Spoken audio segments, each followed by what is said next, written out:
Good morning बच्चों, स्वागत है आपका एक बार फिर से आपके अपने online channel study for all में। बच्चों, हम त्रिकोणमिति पढ़ रहे थे जिसमें हम एक्सरसाइज 8.1 सॉल्व कर रहे थे और कुछ 3-4 सवाल कर भी चुके थे। बच्चों, कल एक क्वेश्चन हमने बताया था आपको। क्वेश्चन ये था, क्वेश्चन नंबर 6 था एक्सरसाइज 8.1 का। क्वेश्चन ये था कि यदि कोण ए व कोण बी न्यून कोण तथा कॉस ए बराबर कॉस बी, तो सिद्ध करें कि कोण ए बराबर कोण बी। बच्चों, कल इस सवाल को हमने आपको एक समकोण त्रिभुज में हमने कोण ए व बी दोनों को न्यून कोण मान के कर लिया था। अब आज हम इस सवाल को दूसरे मेथड से करेंगे जिसमें कि हम कोण ए को एक अलग त्रिभुज में रखेंगे न्यून कोण मान के, और कोण बी को एक अलग त्रिभुज में न्यून कोण मान के रखेंगे। सबसे पहले दो त्रिभुज बना लेते हैं जो कि समकोण है। ये आपका पी क्यू ए है और एक आपका ये त्रिभुज है डी ई बी। अच्छा देखो, यहाँ पे ये न्यून कोण हो गया और यहाँ पे ये न्यून कोण हो गया। अगर इस सवाल को हम हल करते हैं तो दो समकोण त्रिभुज पी क्यू ए व डी ई बी इस प्रकार लिया कि कोण ए व बी क्या है आपके न्यून कोण है, और जिसमें कोण क्यू व ई आपके समकोण है। बच्चों, यहाँ पे जो ज्ञात है वहीं से ही स्टार्ट करते हैं क्योंकि वैल्यू हमें यही दी हुई है। तो अगर हम सर्वप्रथम आपका यहाँ पे त्रिभुज पी ए क्यू में कोण आपका क्यू 90 है, इसलिए अगर हम कॉस ए की बात करें, कॉस ए निकालें, तो बच्चों मेन बात यहाँ पे ये होती है कि अगर एंगल ए ले रहे हैं, जो कॉस ए कोण ले रहे हैं, कोण ए थीटा अगर मान के चल रहे हैं, ए ले रहे हैं, तो यहाँ पे इसका आधार और लंब क्या होगा? संलग्न भुजा को आधार कहते हैं, यानी कि जो कोण ए की संलग्न भुजा होगी वो आपकी आधार हो जाएगी, ये आपकी आधार हो जाएगी। और समकोण के समूह भुजा तो आपकी कर्ण होती है, तो यहाँ पे भी ये क्या हो जाएगी? कर्ण हो जाएगी। अब ये आधार हो गई तो ये आपकी क्या हो गई? लंब हो गई।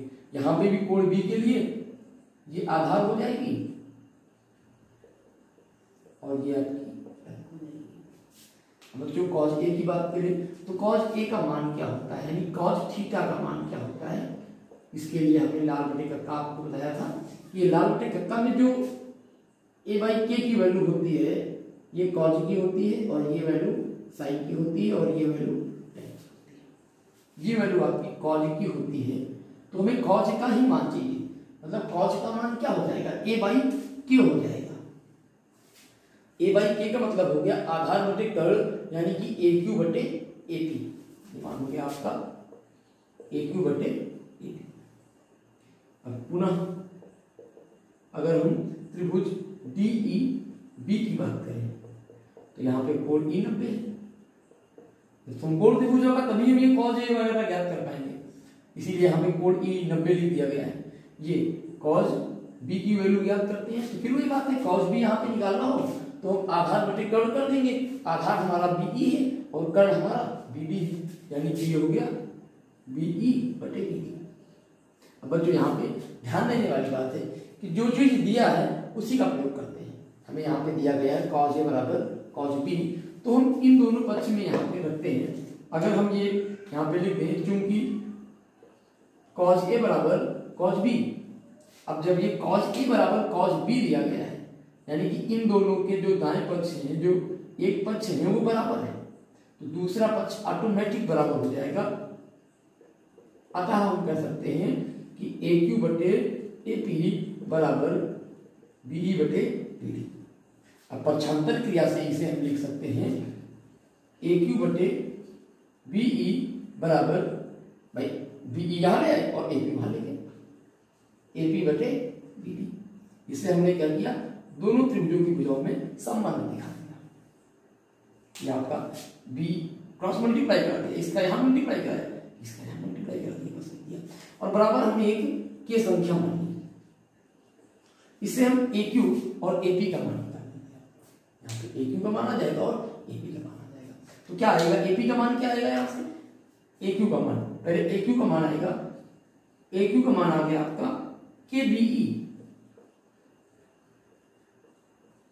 और यहां से ए पी का मान आ गया के बी डी।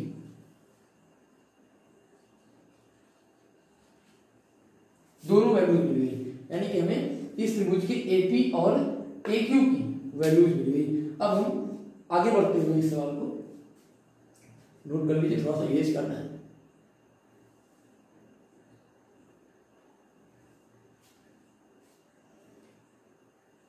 और इस को एक्सरसाइज वो इक्वेशन नंबर 1 मान लीजिए इसे।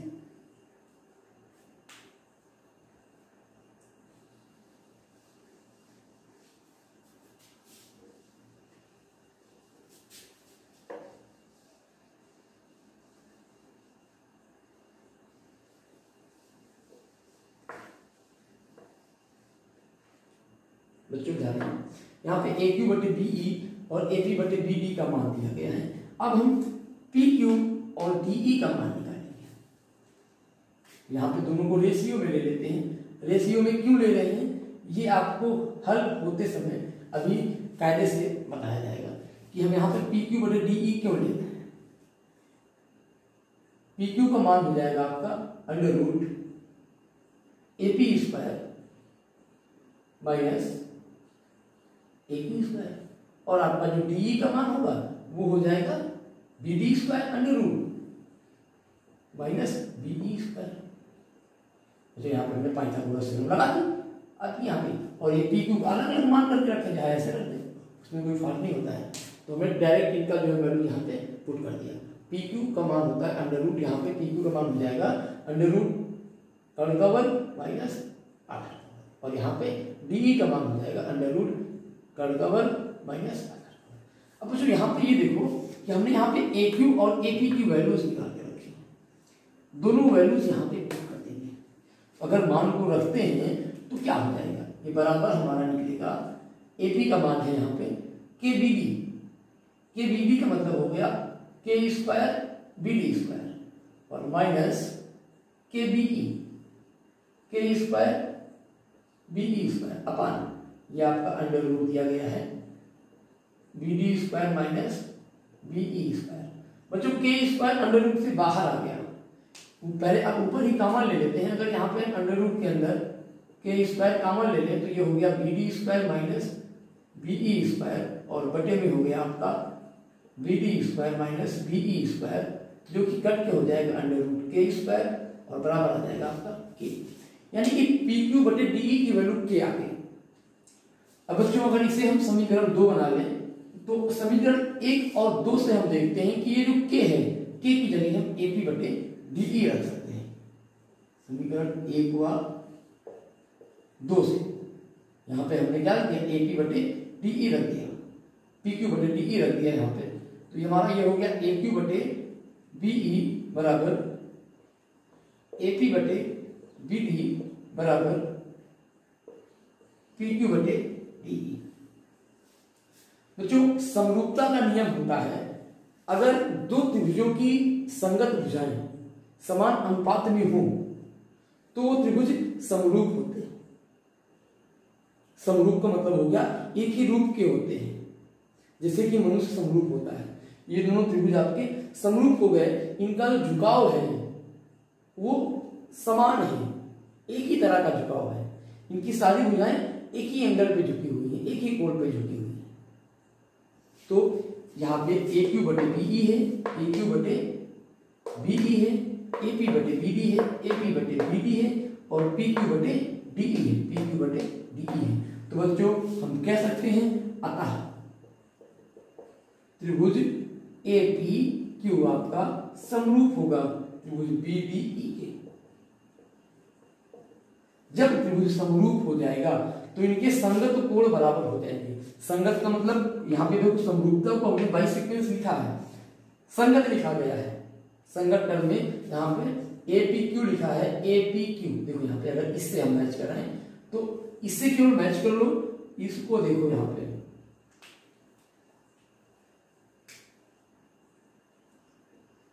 इस चीज को देखो और मालूम पड़ जाएगा कि समरूपता हम कैसे लिखते हैं। थोड़ा सा यहाँ डिफाइन कर दिया जाए, ये A P P Q B B B E यहां से लिख दिया, ये संगत प्रमुख हो गए। अब यहाँ पे हम बात कर रहे हैं संगत कोण बराबर होते हैं, मतलब कि कोण ए बराबर क्या हो जाएगा आपका, कोण ए बराबर कोण बी हो जाएगा।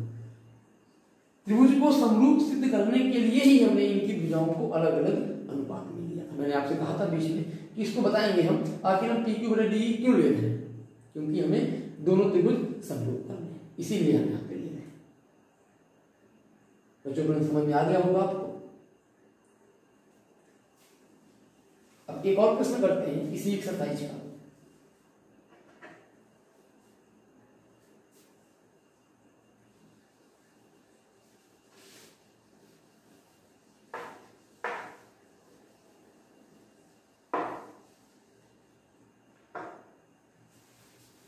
जो अगला प्रश्न है, याद नहीं है, देखना प्रश्न।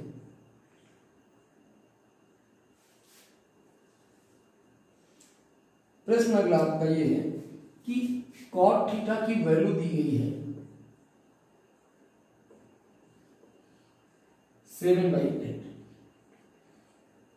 कह रहा है सिद्ध कीजिए, पहली बात हमें सिद्ध करनी है, क्वेश्चन नंबर 7 है एक्सरसाइज का। पहली बात सिद्ध करनी है 1 plus sine theta 1 minus sine theta बटे 1 plus cos theta 1 minus cos theta, इसका मान निकालना है। और दूसरे में हमें कॉट स्क्वायर थीटा का मान निकालना है। ये दो मान निकालने हैं। तो डायरेक्ट अगर हम सेकंड पार्ट की तरफ बढ़े तो यहाँ पे सेकंड पार्ट जो हमें बड़ा आसान लग रहा है, ये तो ऐसा ही हो जाएगा, संख्या का वर्ग कर देंगे तो हमें कॉट थीटा का मान मिल जाएगा। जैसे कि ये लिखा हुआ है 2, अब हम कहते हैं 2 स्क्वायर का मान क्या होगा, तो 2 गुणे 2 4 हो जाएगा। तो ठीक उसी प्रकार यहाँ पे अगर हम पहले हल पाल 2 करें, जो आसान है, आसान से कठिन की ओर बढ़ते हैं शिक्षा पद्धति में, बड़ा ही सहज होता है आसान से कठिन की ओर बढ़ना। तो पहले हम इस वैल्यू को निकाल लेते हैं, क्योंकि दिखाई पड़ रहा है कि ये जो कॉट स्क्वायर थीटा है वो कॉट थीटा का वर्ग है। तो ये कॉट स्क्वायर थीटा आपका बराबर हो जाएगा 7/8 का होल स्क्वायर बराबर 7/49/64। अच्छा, बात करते हैं किस वैल्यू की। यहाँ पे हमें साइन और कॉस चाहिए। अगर साइन और कॉस चाहिए हमें तो हमें यहाँ पर त्रिभुज बनाना पड़ेगा और अन्य सभी मान निकालने पड़ेंगे। जो ये त्रिभुज ले गया समकोण त्रिभुज, जिसमें हमने ये कोण थीटा। अब यहाँ पे अगर हम ये एबीसी समकोण त्रिभुज ले लें और यहाँ पे ये कोण थीटा मान लिया, तो कॉट थीटा की वैल्यू क्या होती है। कॉट थीटा बराबर 7/8 दिया है। होता क्या है, अगर हम लाल बट्टी का से देखें तो कॉट थीटा की वैल्यू ये लास्ट में आती है, इसका अपोजिट होती है, ये होती है आधार बटे लंब। आधार यहाँ पे कोण थीटा के लिए ये आपका आधार है और ये आपका लंब है और ये आपका कर्ण है। बच्चों अगर यहाँ पे वैल्यू लिखे कॉट थीटा की, तो कॉट थीटा की वैल्यू हो जाएगी BC बटे AB, आधार बटे लंब, यानी ये हो गया BC बटे AB। अगर अनुपातिक संख्या हम के मान लें तो यहाँ से BC का मान जो होगा वो आपका BC बराबर 7 किया जाएगा और AB बराबर आ जाएगा 8 के। अब जब BC और AB के मान आ गए तो हमें कर्ण चाहिए, पाइथागोरस प्रमेय को लगा देंगे।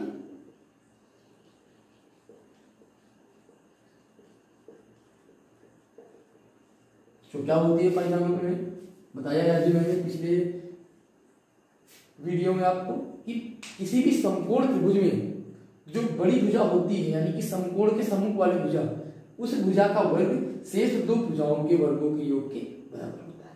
यानी कि इस त्रिभुज में अगर हम बात करें तो ये AC स्क्वायर का जो मान होगा वो बराबर होगा AB square plus BC square.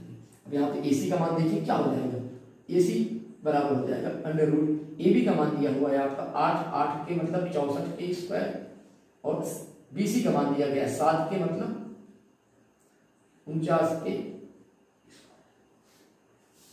8। अब ये वैल्यू क्या हो गई आपकी, ये जुड़ गया 9 4 13 6 4 10 11 √111 के स्क्वायर, यानी कि आ गया √113 और ये के बाहर आ गया। अब हमें चाहिए तो एक्चुअली में यहाँ पे लिख लें √113 की वैल्यू आई है और इसकी वैल्यू है लंब की, यहाँ पे ये लंब आपका AB है, AB की वैल्यू है 8 की और आपका आधार है यहाँ पे।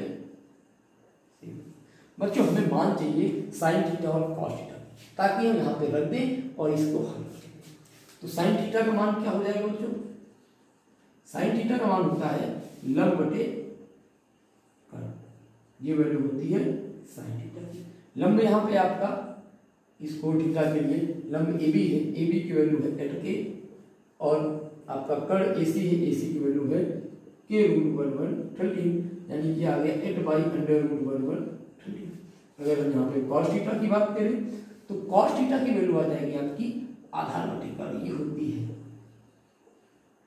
कॉस थीटा की वैल्यू आधार बटे कर्ण। आधार आपका यहाँ पे BC है और BC का मान है 7 के और कर्ण आपका यहाँ पे √k√1113, तो ये हो गया 8/√1113, ये हो गया। अब बच्चों हम ये दोनों मान उठा के यहाँ पे रख देंगे और कुछ नहीं करना है। चलो रखते हैं, पालतू तो हल ही हो गया था।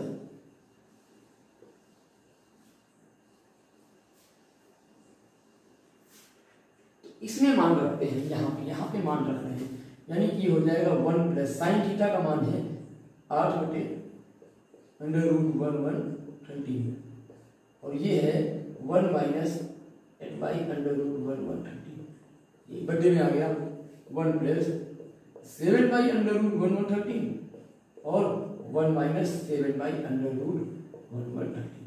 अब बच्चों यहाँ पे एक फार्मूला होता है गणित में, सामान्य गणित में, कि a प्लस b और a माइनस b लिखा है तो उसको हम क्या लिख सकते हैं बच्चों, उसको लिख सकते हैं a² माइनस b², यानी कि यहाँ पे भी देखो ये a है और ये आपका b है, ये a है और ये आपका b है, यानी इसे लिख सकते हैं a² माइनस b², तो आपका ये हो जाएगा 1² माइनस 8/√1113 का होल स्क्वायर और बटे में ऐसे ही हो जाएगा 1² माइनस 7/√1113 का होल स्क्वायर। इसको अगर हम सॉल्व कर लें तो यहाँ पे स्क्वायर कर दो तो ये हो जाएगा 1 माइनस 8/1113 अपान 1 माइनस 7/1113। बच्चों यहाँ पे एलसीएम ले लेते हैं तो ये 1113 माइनस 8/1113, 8 नहीं 64 आएगा, यहाँ पे भी 49 है, स्क्वायर करना है।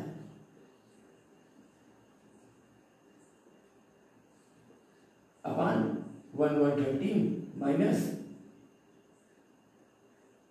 49 अपान 1113, तो ये वैल्यू तो कर दी और डायरेक्ट नीचे आ गई। अब 113 में जब 64 घटाएंगे तो आपका आएगा 49 और जब 113 में 49 घटाएंगे तो आपका आएगा 64, यानी कि ये वैल्यू आपकी आ गई 49/64। ये आपका आंसर हो गया। बच्चों उम्मीद है ये सवाल भी आपके समझ में आया होगा। बच्चों आज के वीडियो में बस इतना ही है, फिर कल नए क्वेश्चन के साथ जो आगे शेष क्वेश्चन बचे हैं उनको करेंगे।